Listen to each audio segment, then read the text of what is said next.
Admiral Zexthara stared at the holographic display floating above her command table.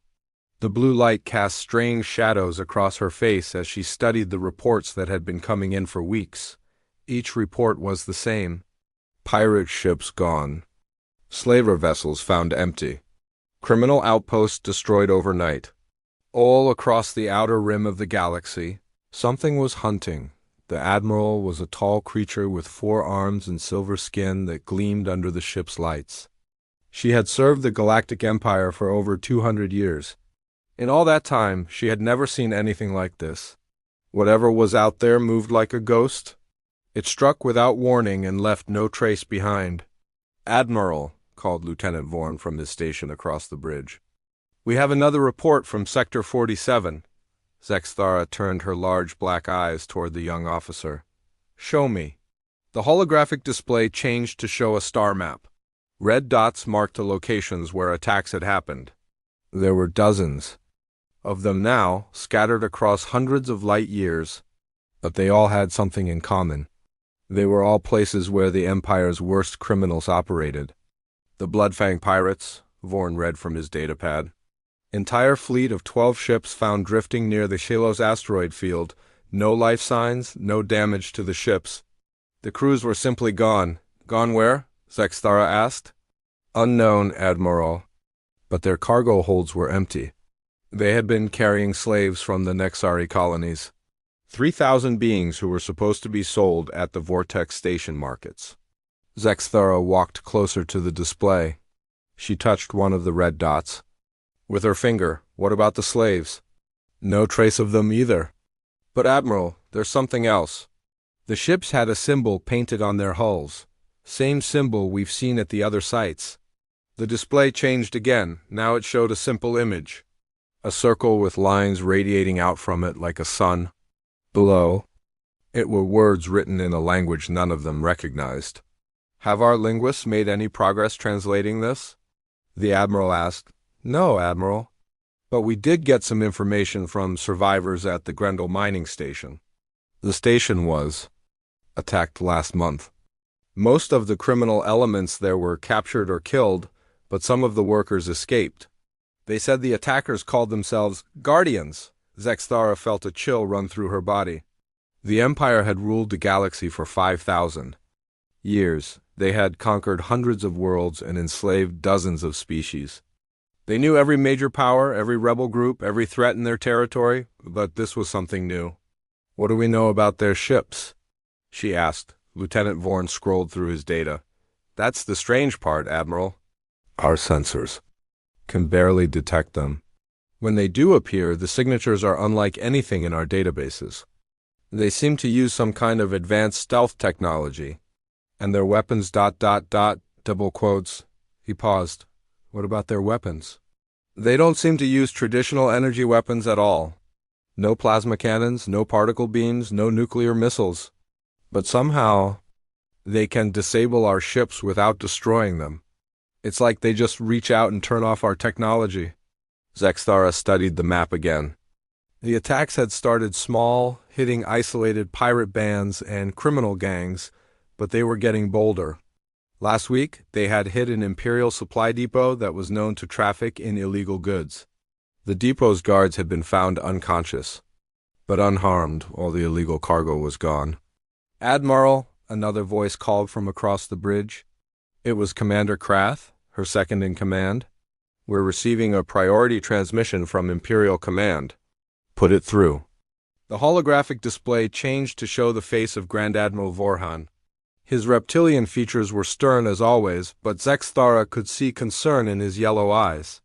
"Admiral Zexthara," he said, "I trust you've been following the situation. In the Outer Rim sectors, yes, Grand Admiral. I've been compiling reports for the High Council. The High Council has reviewed your preliminary findings. They believe we're dealing with a new rebel faction, possibly funded by the Andorian Republic or the Free Worlds Coalition." Zexthara frowned.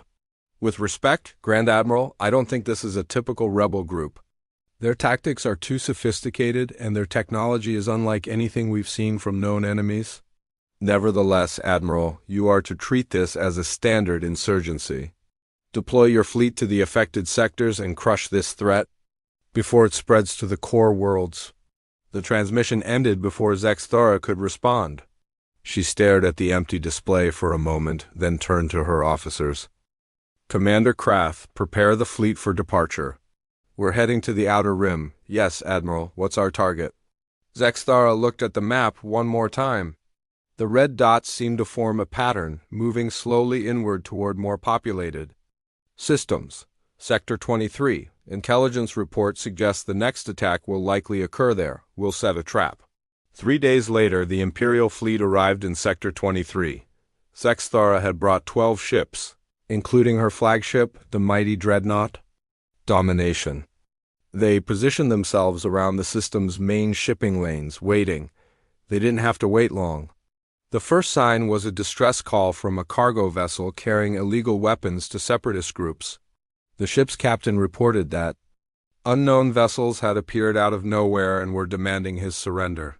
All ships move to intercept, Zexthara ordered. Finally, we'll get a look at these guardians. The Imperial fleet raced toward the cargo ship's position. But when they arrived, they found only the empty vessel drifting in space. The crew was gone, and so was the illegal cargo. But the ship itself was undamaged. Admiral, Lieutenant Vorn called out. I'm detecting faint energy signatures moving away from our position. Multiple contacts, but they're barely registering on our sensors. Pursuit course. All ships follow. My lead, the Imperial fleet gave chase, but it was like trying to catch smoke. The enemy signatures would appear on their sensors for a few seconds, then vanish completely. Whenever the Imperial ships moved to intercept, they found nothing but empty space. After 6 hours of futile searching, Zexthara called off the pursuit. As they headed back to their patrol positions, she noticed something that made her scales crawl with unease. Throughout the entire chase, she had felt like they were being watched, not hunted but observed, as if something was studying them with the same intensity they were using to hunt it. That night, as the fleet maintained its patrol pattern, the bridge received an encrypted transmission. The signal was weak and used an unknown frequency, but somehow it bypassed all their security systems and appeared directly on the Admiral's personal communication channel. The message was simple. A single line of text in perfect Imperial standard. Your crimes against the innocent have been noted. Change your ways or face the consequences. Zexthara stared at the message for a long time. No one should have been able to penetrate their communications like that. It meant whoever they were dealing with had technology that was far more advanced than anything the Empire possessed.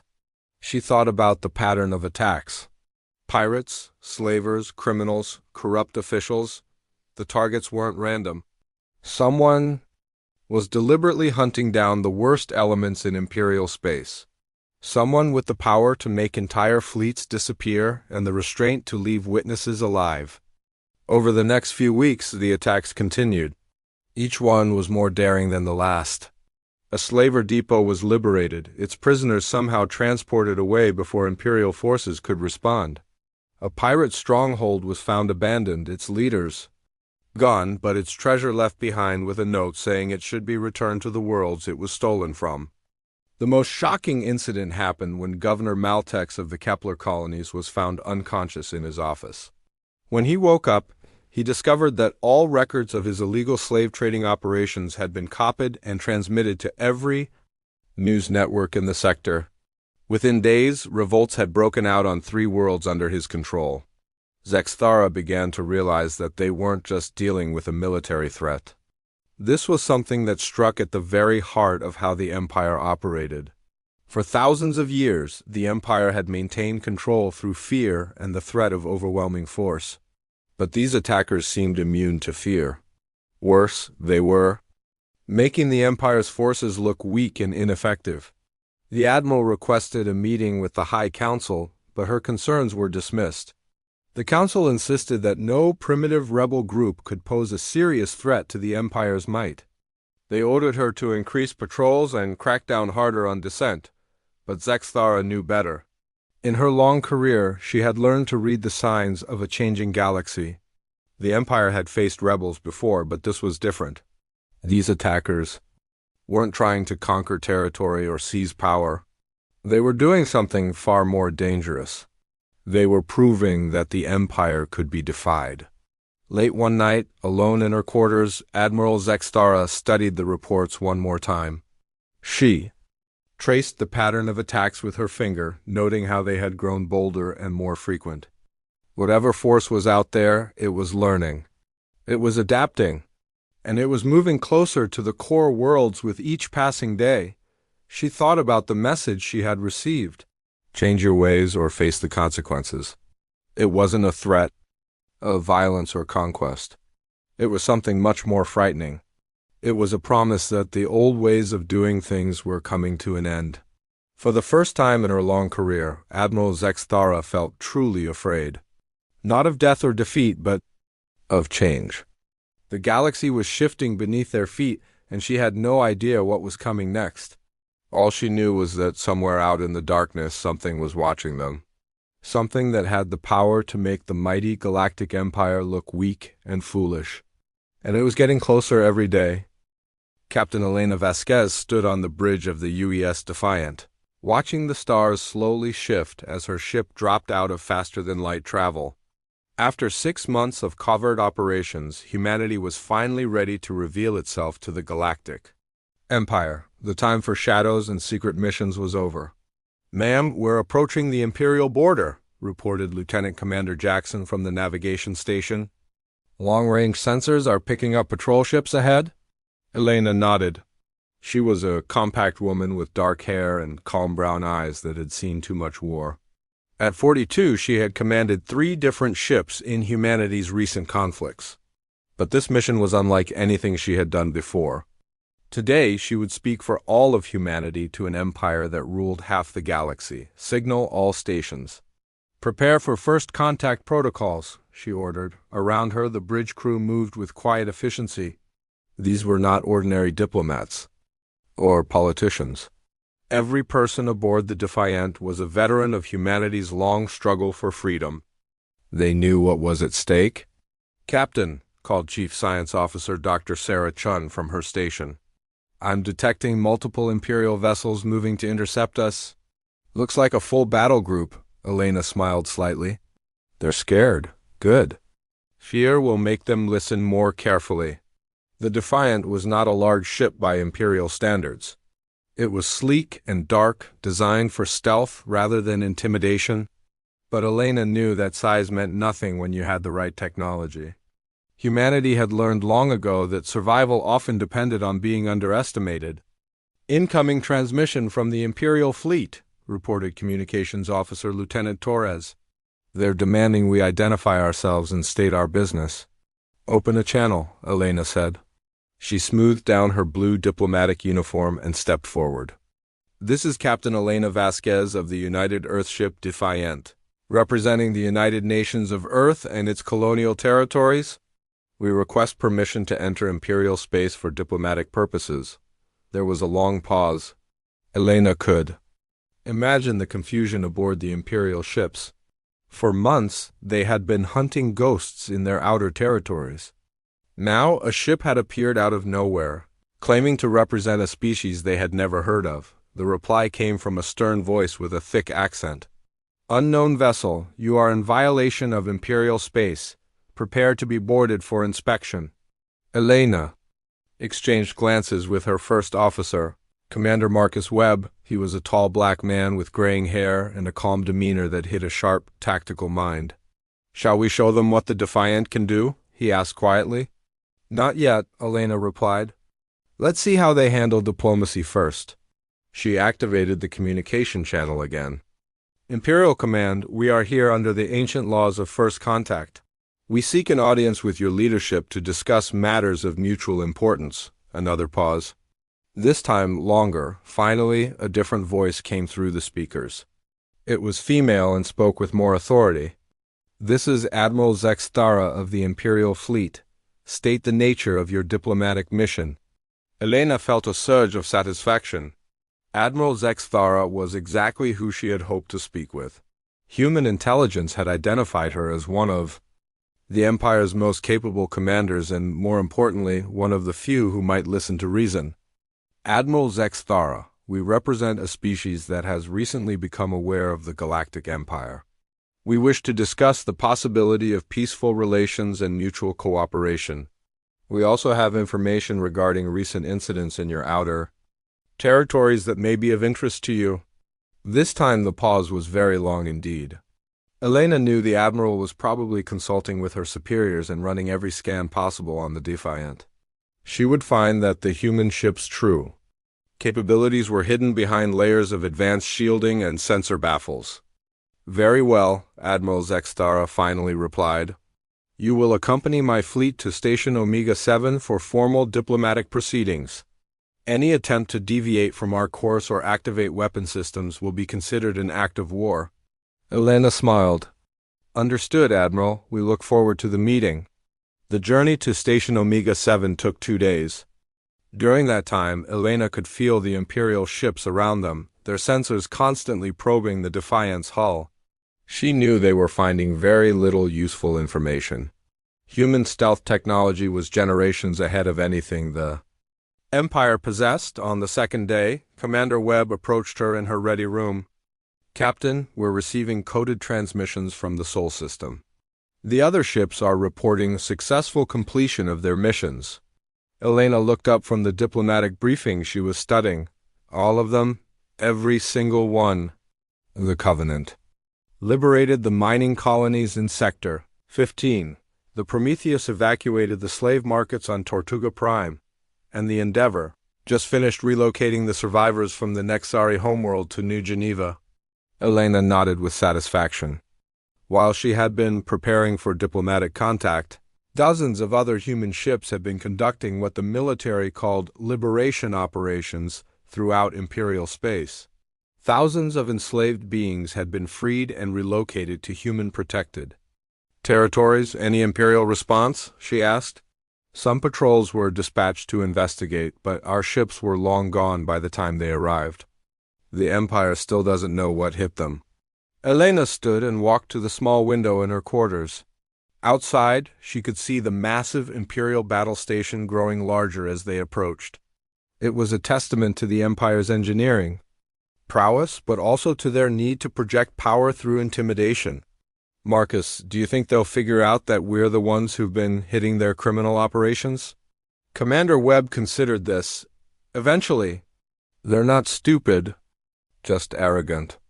When we start talking about humanitarian concerns and protection of innocent life, they'll put the pieces together. Good, Elena said. I want them to know. It's time they understood that their actions have consequences. Station Omega-7 was a massive structure that served as both a military base and a diplomatic facility. As the Defiant docked, Elena could see hundreds of Imperial personnel watching from observation decks. She knew that word of humanity's arrival had spread quickly through the station. The docking bay was filled with Imperial soldiers in full armor. They carried energy weapons and wore threatening expressions, clearly meant to intimidate the human delegation. Elena and her team walked through their ranks without showing any fear. Admiral Zexthara was waiting for them in the station's main conference room. She was even more imposing in person than Elena had expected. Her 4 arms and silver skin gave her an alien appearance, but her large black eyes showed an intelligence that Elena respected. Captain Vasquez, the Admiral said in accented but clear English, welcome to Imperial space. I must admit, your arrival has caused quite a stir among our leadership. Elena bowed slightly in the human gesture of respect. Admiral Zexthara, thank you for agreeing to meet with us.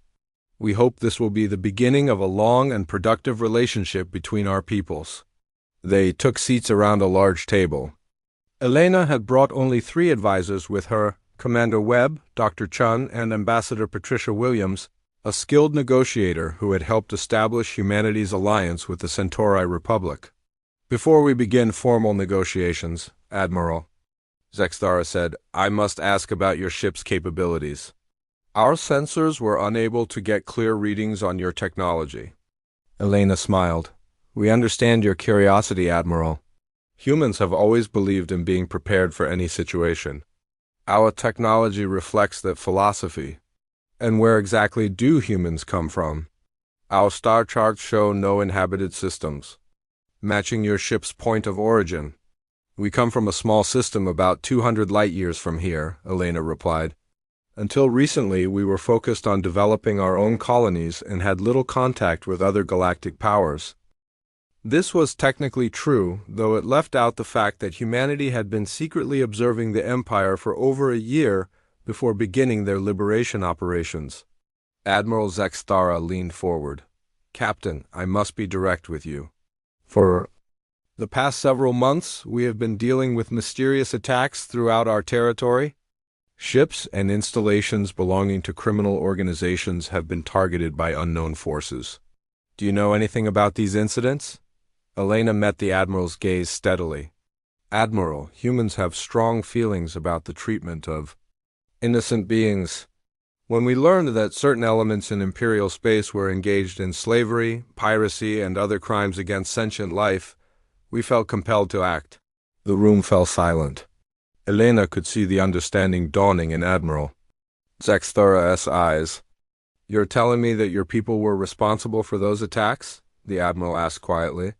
We prefer to call them rescue operations, Elena replied. We have relocated over 50,000 enslaved beings to safe territories where they can live free lives? Admiral Zexthara sat back in her chair. Elena could see her processing this information, realizing that the mysterious force her fleet had been hunting was sitting right across the table from her. How many ships do you have? The Admiral asked. Enough, Elena replied simply. What do you want from the Empire? Elena leaned forward. We want what any civilized species wants, Admiral. We want to trade peacefully, share knowledge, and explore the galaxy together. But we also want assurance that the Empire will take steps to end the criminal activities that we've been forced to address. You speak as if you have some kind of authority over Imperial affairs, Admiral Zexthara said, her voice hardening. Not authority, Admiral. Just the ability to protect innocent life when we encounter threats to it. Elena activated a small device on the table. A holographic display appeared, showing detailed records of the criminal operations that humanity had disrupted. These are the files we recovered from various criminal organizations, Elena explained. Slave trading routes, piracy operations, illegal weapons trafficking, all of it operating with the knowledge, and in some cases the active support of Imperial officials? Admiral Zexthara studied the display with growing alarm. The information was incredibly detailed, showing connections and operations that even Imperial intelligence had not fully mapped. How did you gather all this intelligence? She asked. Humans are very good at gathering information, Admiral. We had to be. On our homeworld, survival often depended on knowing everything about potential threats. Elena paused, then continued. We're sharing this with you as a gesture of good faith. We don't want to be enemies of the Empire. But we also won't stand by while innocent beings suffer. Admiral Zexthara was quiet for a long moment. Elena could see her weighing options, considering the implications of everything she had learned. Captain Vasquez, she finally said, you must understand that what you're proposing would require massive changes to how the Empire operates. There are powerful interests that benefit from the current system. We understand that change is difficult, Admiral, but consider the alternative. Right now, your outer territories are in chaos because criminal organizations are being systematically dismantled. Your military resources are being stretched thin trying to respond to threats you can't even detect.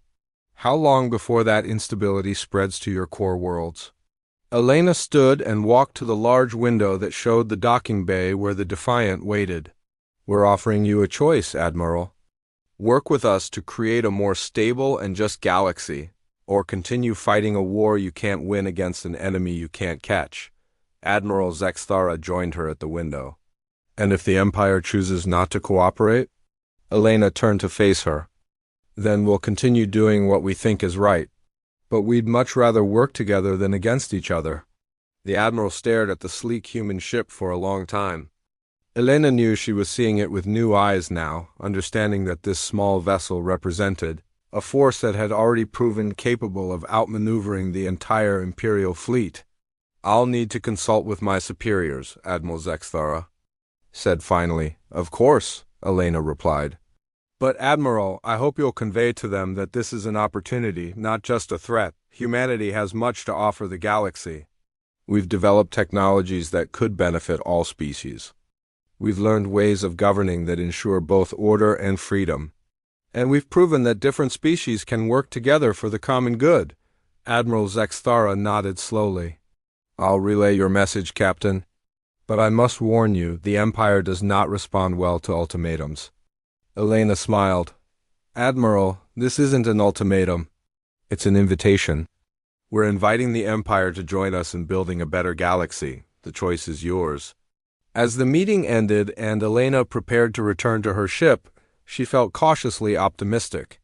Admiral Zexthara was clearly intelligent and pragmatic. If anyone in the Imperial leadership could see reason, it would be her. But Elena also knew that powerful empires rarely changed willingly.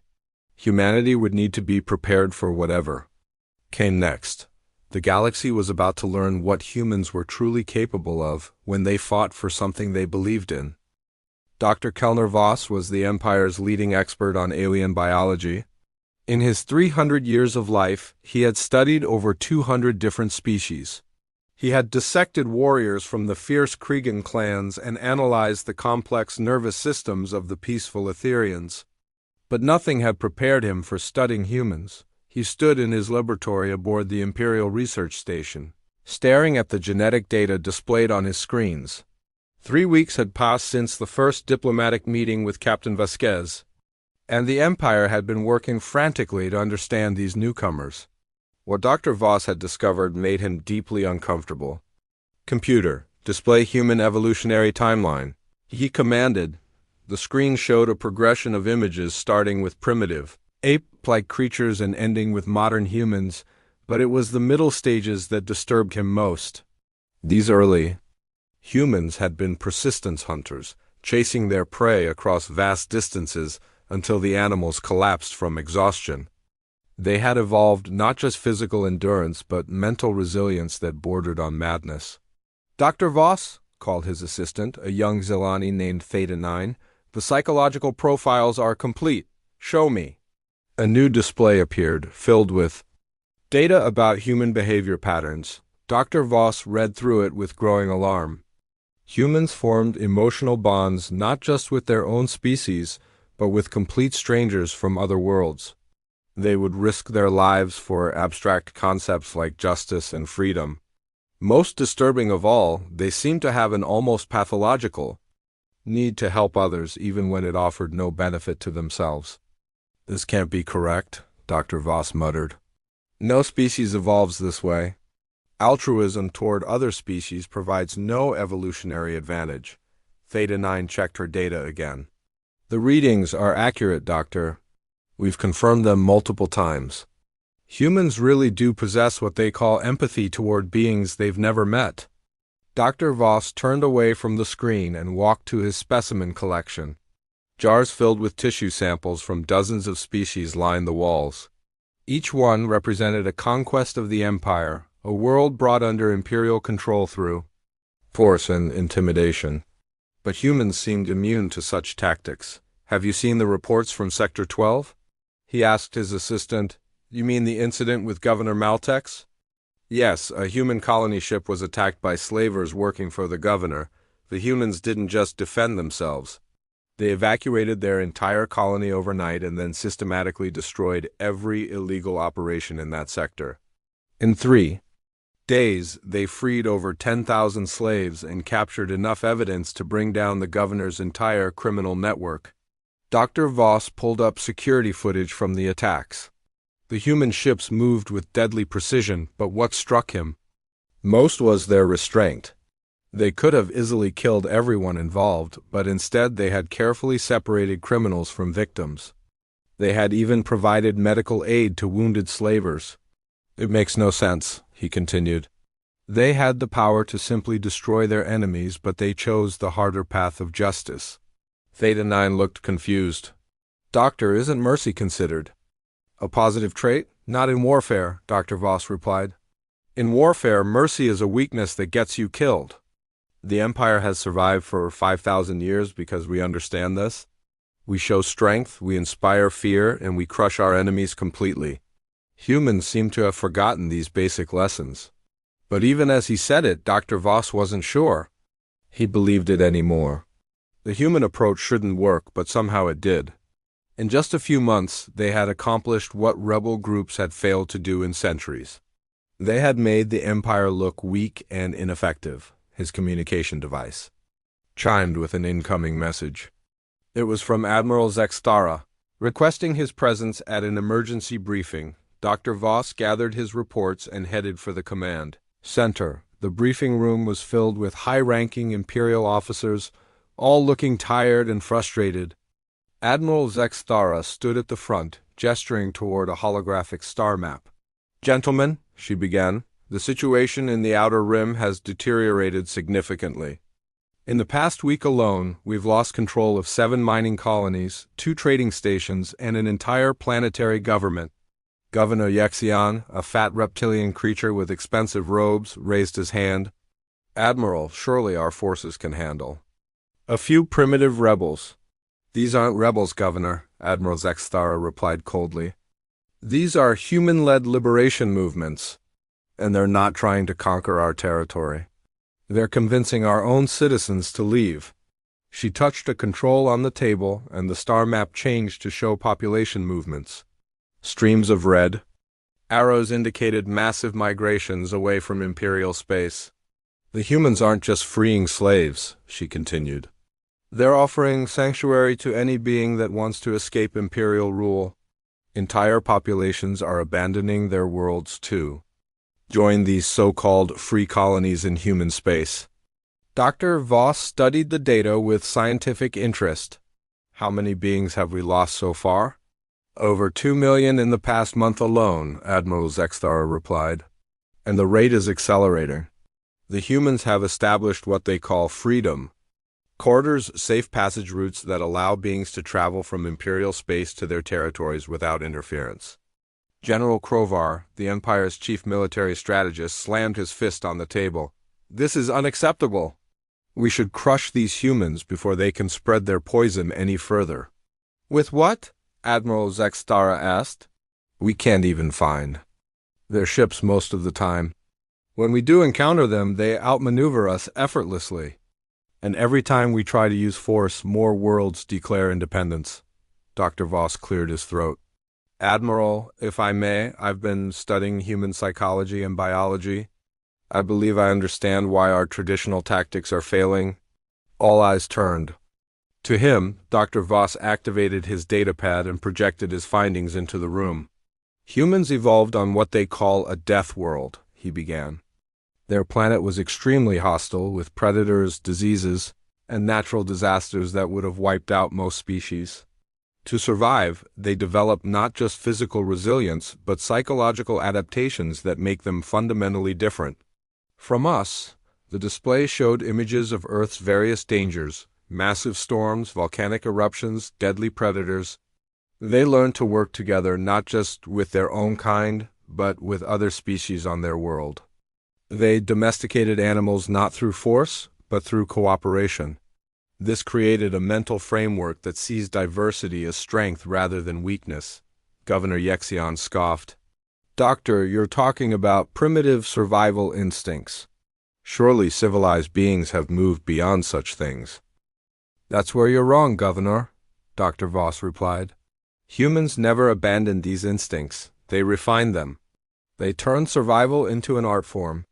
When they encounter injustice, their brains literally respond as if they were facing a predator threatening their pack. They can't ignore it any more than you could ignore a fire in your home." He brought up new data showing human brain scans during discussions of slavery and oppression. "Look at these neural patterns. When humans see suffering, their brains activate the same regions that control fight or flight responses.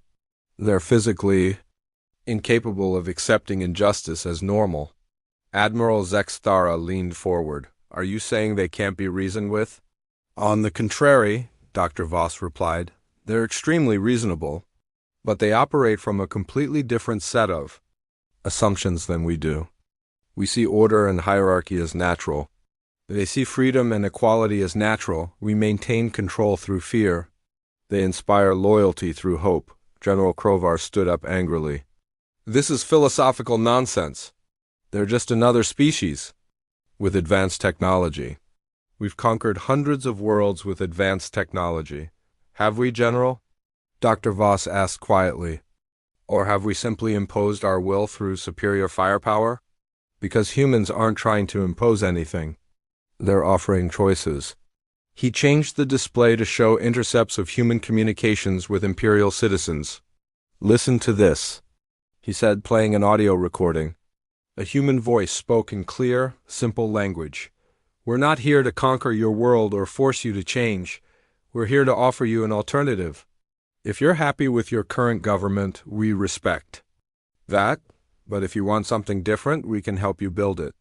The room fell silent. Dr. Voss could see the implications sinking in. They're not fighting a war, Admiral Zexthara said slowly. They're offering a better life. Exactly, Dr. Voss confirmed. And for beings who have spent their entire lives under Imperial rule, that offer is incredibly appealing. Especially when they see that humans are willing to fight and die to protect that freedom. Governor Yexion shifted uncomfortably in his chair. Surely most beings prefer security to freedom. Order to chaos. Do they? Dr. Voss asked. He brought up population statistics from worlds that had joined the Human Alliance. Look at these numbers. Crime rates down by 70%. Economic productivity up by 40%. Disease and malnutrition virtually eliminated. Scientific advancement accelerated by orders of magnitude. He paused to let that sink in. Humans don't just offer freedom, Governor. They offer prosperity. They've created societies where beings can pursue their own interests while contributing to the common good. It's not chaos, it's a different kind of order. General Krovar sat back down heavily. How do we fight an enemy that doesn't want to defeat us? They want to convert us. That's exactly the problem, Admiral Zexthara replied. We're not dealing with a military threat. We're dealing with an ideological one. And ideologies can't be conquered with ships and soldiers, Dr. Voss nodded. The humans have turned our own strength against us. Every time we use force to maintain order, we prove their point about the Empire being oppressive. Every time we ignore suffering, we drive more beings into their arms. The meeting continued for hours, but Dr. Voss could see that no one had any real solutions. How do you fight an enemy that makes you look like a villain simply by existing? How do you maintain an empire built on fear when someone offers an alternative built on hope? Later that evening, Dr. Voss returned to his laboratory. He stood once, again before the genetic data on his screens, but now he was seeing it differently. Humans weren't just another alien species. They were something the galaxy had never seen before, a people who had turned survival into service, strength into compassion, and victory into liberation. He thought about his own life under Imperial rule. 300 years of serving an empire that valued order above all else. He had studied hundreds of species, cataloged their weaknesses, helped develop weapons to use against them. He had never questioned whether it was right or wrong. It was simply the way things were, but humans questioned everything. They looked at the galaxy and asked not, how can we control this? But how can we make this better? Dr. Voss walked to his communication console and began composing a message. It was addressed to the human diplomatic mission, specifically to Dr. Sarah Chun, their chief science officer. He had been exchanging research data with her as part of the diplomatic process, and he had been impressed by her knowledge and integrity. Dr. Chun, he wrote, I've been studying your species for several weeks now, and I must admit that you have challenged many of my assumptions about life in the galaxy. I would like to request a private meeting to discuss some findings that I believe could be beneficial to both our peoples. He paused before sending the message. Once he pressed that button, he would be crossing a line. He would be reaching out to the enemy, seeking cooperation instead of conquest. But were they really the enemy? Or were they something else entirely? A glimpse of what the galaxy could become if beings chose hope over fear, Cooperation over domination? Dr. Voss pressed the send button and sat back in his chair. For the first time in his long life, he was excited about the future. The humans had shown him that there were other ways to live, other ways to organize society, other ways to relate to fellow beings. The Empire might see them as a threat, but Dr. Voss was beginning to see them as something far more dangerous and far more wonderful. They were hope itself, walking among the stars and daring to ask why things couldn't be better, and that question, once asked, could never be unasked. Emperor Corvinthal sat on his throne of polished black stone, staring at the reports spread across the golden table before him. For 5,000 years his dynasty had ruled the galaxy with absolute power. No rebellion had ever lasted more than a few decades. No enemy had ever posed a real threat to imperial supremacy. But now, for the first time in his long reign, the emperor felt genuinely afraid. The reports painted a picture of systematic collapse. 17 star systems had declared independence in the past month. Trade routes were disrupted as entire populations abandoned their worlds. The imperial military was stretched thin, chasing shadows and fighting an enemy they couldn't even find most of the time. "Bring me Admiral Zexthora," he commanded. His guards bowed and hurried away. The emperor remained alone in his vast throne room, surrounded by statues of his ancestors. Each one had expanded the empire, conquered new worlds, enslaved new species. They had built a legacy of power that was supposed to last forever, but humans had changed everything in just a few months. Admiral Zexthara entered the throne room and knelt before the emperor.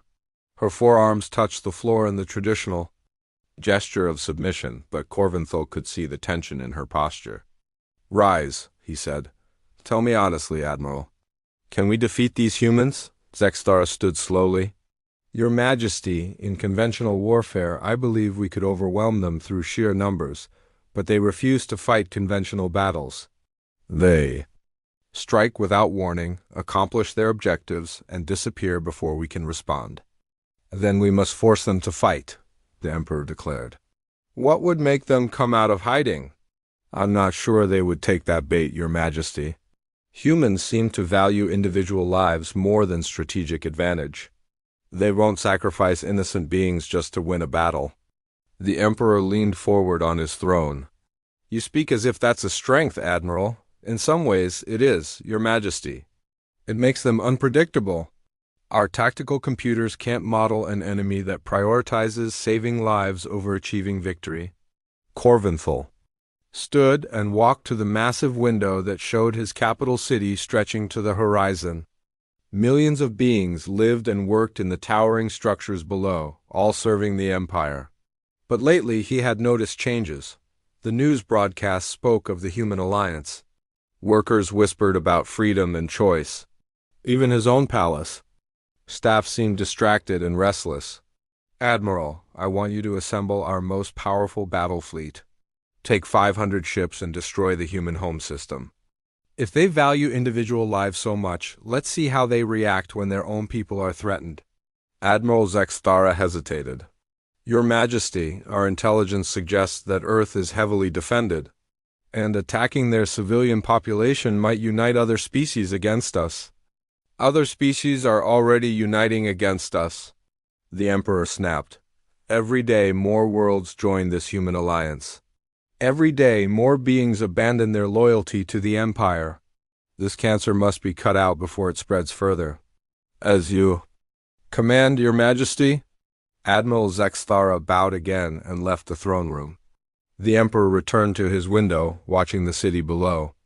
Soon, he thought, the humans would learn what happened to those who challenged Imperial authority. 3 days later, the largest battle fleet in Imperial history departed for human space. 500 warships, including the Empire's most advanced dreadnoughts and carriers. Admiral Zexthara commanded from the flagship Eternal Dominance, a massive vessel that could destroy entire planets, but as the fleet traveled through hyperspace, Zexthara couldn't shake her doubts. In all her years of service, she had never questioned the Emperor's commands. But this time felt different. The humans had never directly attacked Imperial worlds or citizens. They had only targeted criminals and freed slaves. Was that really worth starting a war of extermination? Her thoughts were interrupted by Lieutenant Vorn. Admiral, we're receiving a transmission from human space. It's on all frequencies, broadcasting to our entire fleet. Show me. The main screen displayed Captain Elena Vasquez standing on the bridge of the Defiant. She looked calm and confident, not at all like someone whose people were about to be attacked by overwhelming force. Admiral Zexthara, Elena said, we know about your fleet and its mission. We're sorry to see that the Empire has chosen this path, but we want you to know that we don't hold your soldiers responsible for following orders they don't understand. Zexthara felt a chill run through her body. How could the humans know about their mission? Their fleet was still days away from human territory, Elena continued speaking. We also want you to know that we're not going to hide behind our defenses and let your people die in a pointless attack. Instead, we're coming to meet you. We think it's time you understood what you're really fighting. The transmission ended. Lieutenant Vorn looked confused. Admiral, how could they know our exact position and fleet composition? Before Zexthara could answer, the fleet's sensors began detecting contacts ahead.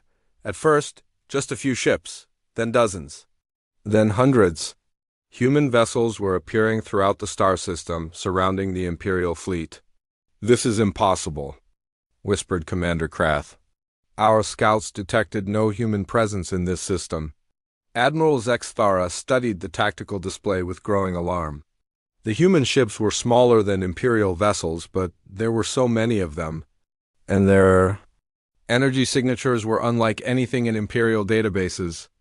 Open a channel to the human fleet, she ordered. Captain Vasquez appeared on screen again.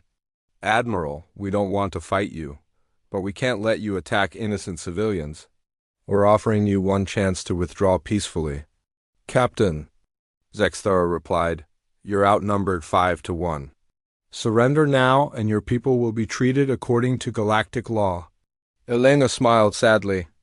Admiral, numbers don't mean much when you're fighting for the wrong reasons. Our people are fighting to protect their families and their freedom. Your people are fighting because they were ordered to? That makes all the difference. The human ships began moving into attack formation, but they didn't charge forward like typical warships. Instead, they flowed around the Imperial fleet like water, each ship seeming to know exactly where the others would be. All ships prepare for battle. Admiral Zexthara commanded, fire at will.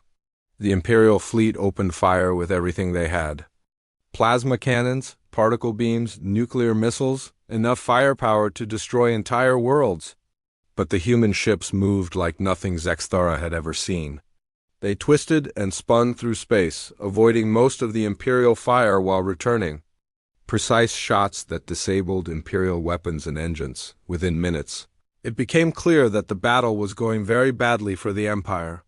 Imperial ships were being systematically disabled, their crews captured or evacuated. But the humans weren't trying to destroy the Imperial vessels. They were trying to save the crews while taking the ships out of action. Admiral, Lieutenant Vorn called out, we're receiving surrender requests from 17 of our ships. Their captains say the humans are offering medical aid and safe passage to any crew that stops fighting. Zexthara watched in disbelief as Imperial soldiers began abandoning their posts. Not out of cowardice, but because the humans were treating them with a kindness they had never experienced in Imperial service. The battle lasted only 4 hours. When it was over, 3/4 of the Imperial fleet had surrendered. The remaining ships were either disabled or in full retreat, and the humans had accomplished this while suffering minimal casualties themselves. Captain Vasquez appeared on screen one final time. Admiral Zexthara, we're sending medical teams to help with. You're wounded. We'll also provide transport for any of your people who want to return to Imperial space. Why? Zexthara asked. Why show mercy to an enemy that came to destroy you? Because you're not our enemy, Admiral. Your people doing what you think is right, just like we are. The difference is that we're fighting for something we believe in, while you're fighting for something you were told to believe in. Zexthara looked around her bridge. Half her crew was wounded and her ship was dead in space. But the human medical teams that boarded were treating Imperial and human casualties with equal care. For the first time in her military career, Admiral Zexthara began to question everything she had been taught about duty and loyalty. News of the defeat spread quickly throughout Imperial space. The response was not what Emperor Corvinthal had expected. Instead of rallying to the Empire's defense, more worlds declared independence. The humans had proven that the Empire could be defeated, and that knowledge spread like wildfire. But something else spread even faster, the recordings of the battle. The humans had broadcast everything, showing how they had treated Imperial prisoners with respect and dignity. They had shared medical supplies with wounded enemies. They had offered safe passage to anyone who wanted to go home.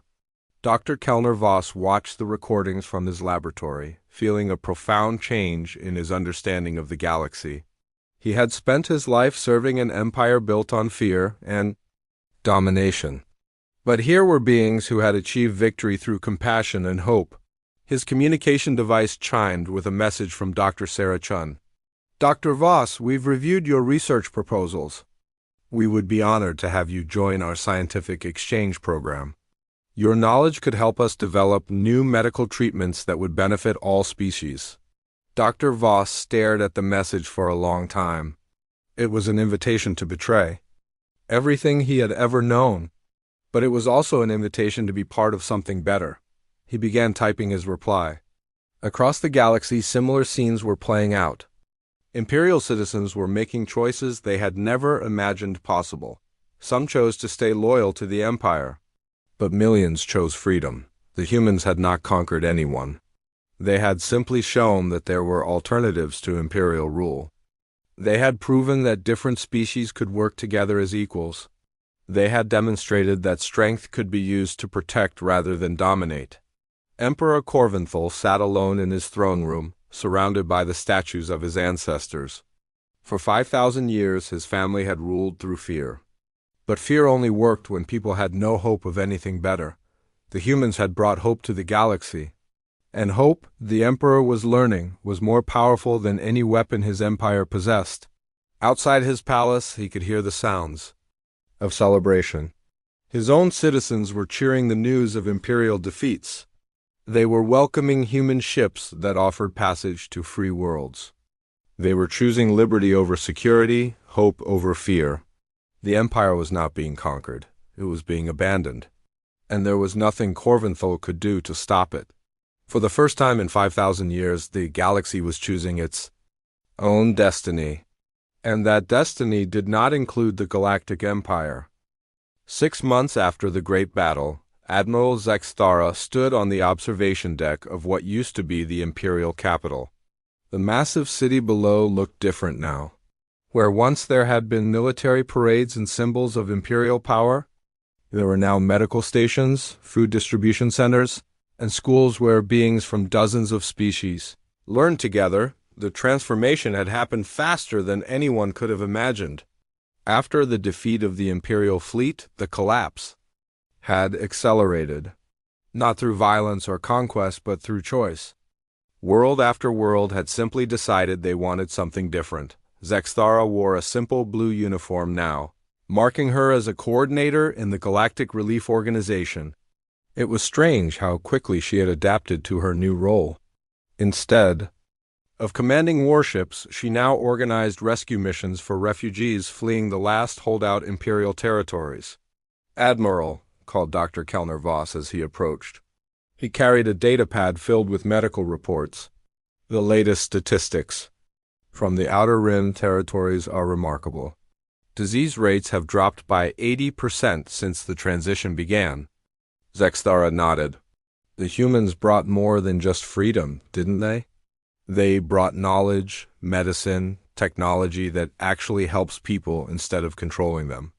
Dr. Voss had been one of the first high-ranking Imperial officials to join the transition government. His scientific expertise had proven invaluable in understanding the various species' needs and helping them adjust to their new circumstances. "Have you seen the education reports?" he asked, activating his datapad. Children who were trained only for Imperial service are now learning art, music, science, philosophy, things that were considered dangerous under the old system. They walked together toward the central plaza, where a crowd had gathered. Captain Elena Vasquez was giving one of her regular addresses to the people. She had become something of a symbol of the new era, though she insisted she was just one voice among many. "My friends," Elena was saying to the diverse crowd of beings, 6 months ago, many of you asked me what humans wanted from the galaxy. Today, I think you can see the answer. We didn't want to rule you or control you. We wanted you to have the same chance we had, the chance to choose your own destiny. A young Zilani in the crowd raised her hand. "Captain Vasquez, what happens? If some beings want to return to the old Imperial system? What if they don't want freedom?" Elena smiled. "Then that's their choice to make. Freedom means the right to choose, even if we don't agree with the choice. We've established several protected territories where beings can live under traditional Imperial law if that's what makes them happy," an elderly Kregan warrior stepped forward.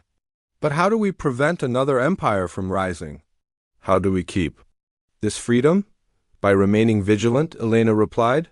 "By teaching our children that freedom requires responsibility. By helping each other and remembering that we're all stronger when we work together." Admiral Zextara listened to the exchange with fascination. Under Imperial rule, such questions would have been considered treasonous. Now they were encouraged. The humans had created something unprecedented, a galactic community, based on voluntary cooperation rather than forced submission. After the crowd dispersed, Elena approached Zextara and Dr. Voss. "Admiral, I have news from the Outer Rim.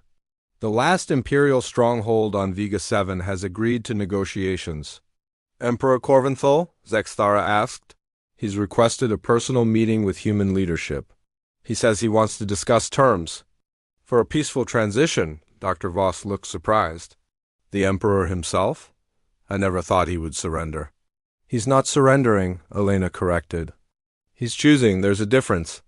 2 days later, they gathered in what had once been the Imperial throne room. The golden decorations and intimidating statues had been removed, replaced with simple chairs arranged in a circle. It was symbolic of how everything had changed, from hierarchy to equality, from domination to cooperation. Emperor Corvinthal entered the room without ceremony.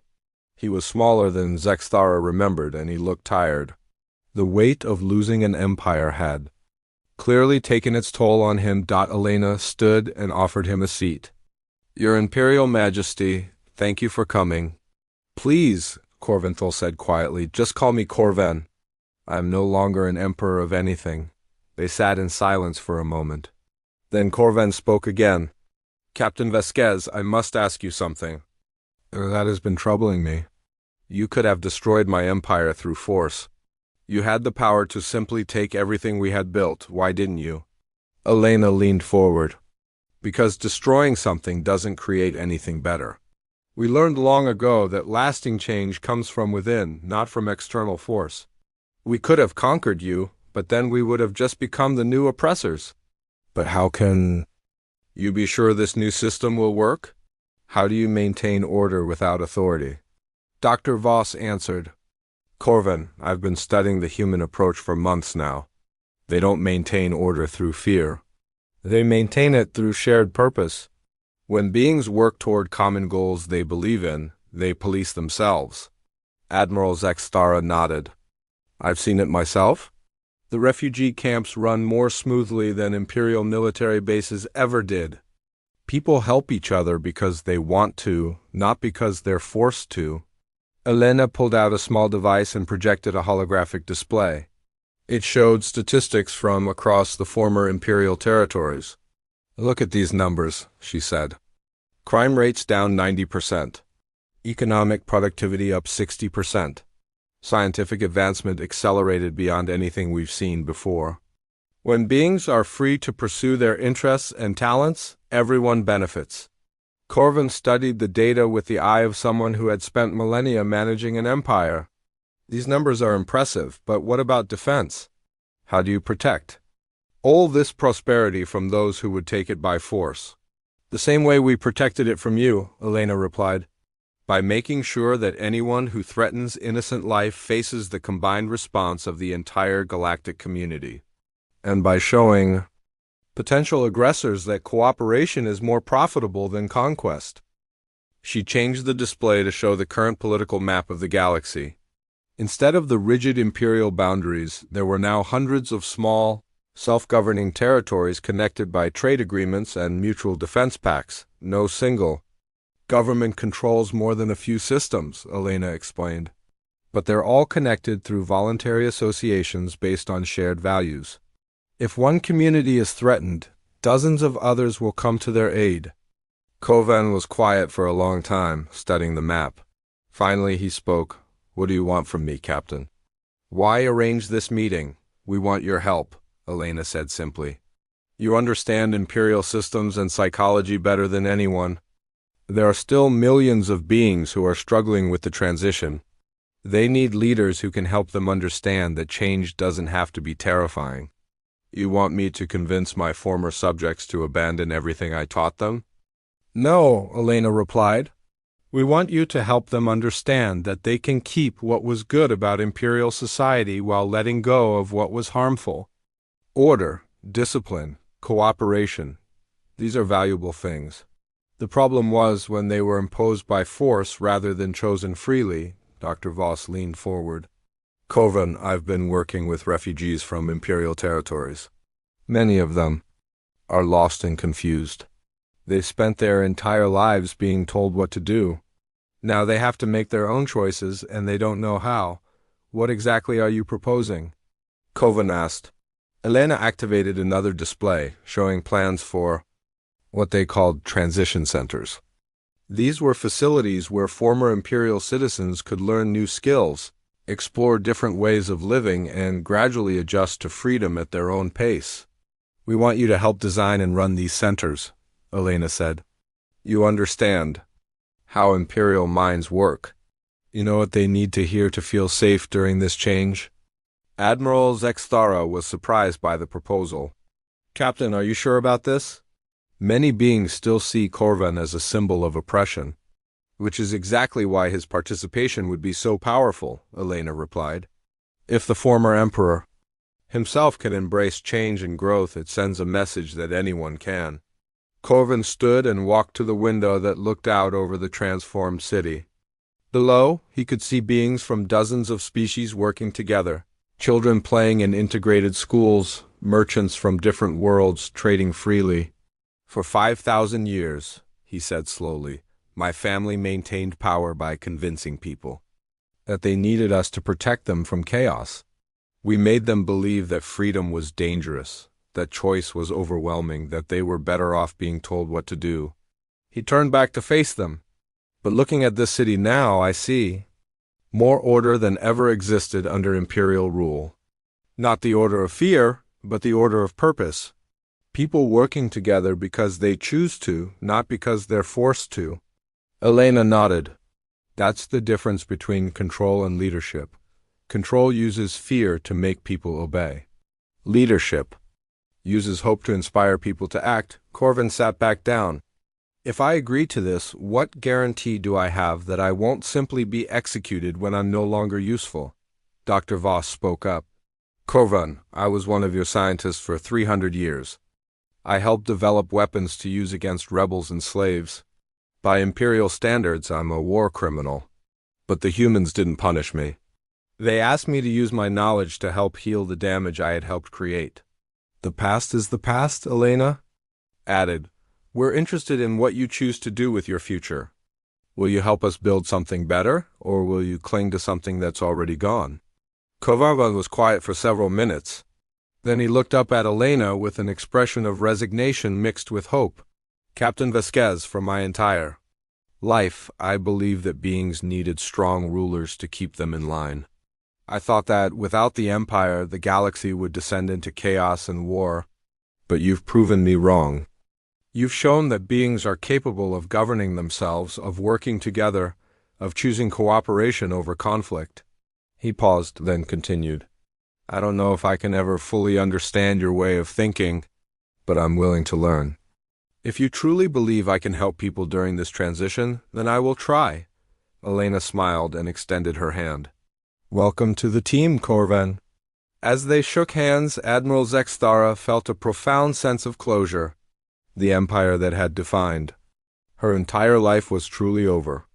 But something better had taken its place, a galaxy where beings were free to choose their own destinies. 3 months later, Corvan stood in front of a group of former Imperial citizens in one of the new transition centers. They looked at him with a mixture of confusion, anger, and hope. My friends, he began, for 5,000 years, my family told you that you needed us to survive.